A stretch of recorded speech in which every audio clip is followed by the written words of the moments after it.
నందమూరి కుటుంబంలో మరొకసారి విభేదాలు బయటపడ్డాయి. ఇటీవల ఎన్టీఆర్ ఘాట్ వద్ద జూనియర్ ఎన్టీఆర్ ఫ్లెక్సీలను బాలకృష్ణ అనుచరులు తొలగించడం సంచలనంగా మారింది. బాలకృష్ణ ఆదేశాల మేరకే ఫ్లెక్సీలు తొలగించడంపై తారక్ ఫ్యాన్స్ ఫైర్ అవుతున్నారు. అదే స్థాయిలో బాలయ్య ఫ్యాన్స్ సైతం కౌంటర్లు ఇస్తున్నారు. ఇటీవల చంద్రబాబు అరెస్ట్ సందర్భంగా తారక్ రియాక్ట్ అవ్వలేదు. దీంతో టీడీపీ శ్రేణుల్లో కొంత నిరాశ నెలకొంది.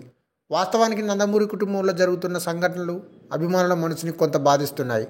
బాలకృష్ణ ఎన్టీఆర్ని దూరం పెడుతున్నాడు అంటూ చాలా కాలంగా వార్తలు వినిపిస్తూనే ఉంటున్నాయి. వాస్తవానికి టీడీపీకి జూనియర్ కొంతకాలంగా దూరంగా ఉంటున్నారు.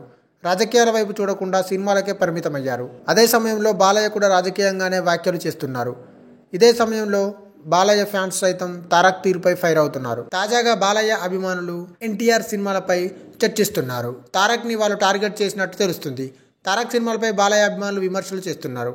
ఎన్టీఆర్కు చెప్పుకోవడానికి ఒక 100 కోట్ల సినిమా లేదంటూ, అది నీ స్టార్డమ్ అంటూ ఫైర్ అవుతున్నారు. అంతేకాదు పేరు ముందు నందమూరి అనే ట్యాగ్ తీసేయమని అంటున్నారు.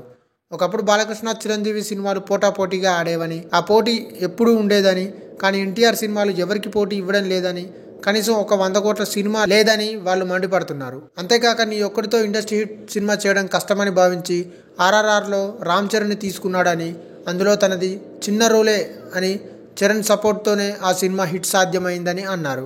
అదుర్స్ సినిమా గురించి కూడా వారు మాట్లాడుకున్నారు. ఆ సమయంలో హిట్ లేకపోవడంతో దర్శకుడు వినాయక్ నీ వెంట పడ్డాడని, కార్లో ఎక్కి బోర్న విలపించాడని, దీంతో ఆ సినిమా తీయాల్సి వచ్చిందని ఓ ఇంటర్వ్యూలో వినాయక్ చెప్పినట్టుగా బాలయ్య ఫ్యాన్స్ కామెంట్ చేశారు. ప్రస్తుతం దీనికి సంబంధించిన వీడియో క్లిప్లు వైరల్ అవుతున్నాయి. మరి దీనిపై తారక్ ఫ్యాన్స్ ఎలా రియాక్ట్ అవుతారు, ఏ గొడవ ఎక్కడికి దారి తీస్తుంది అనేది చూడాలి. ఈ వీడియో మీకు నచ్చినట్టయితే లైక్ చేయండి, షేర్ చేయండి, కమెంట్ చేయండి, సబ్స్క్రైబ్ చేయండి.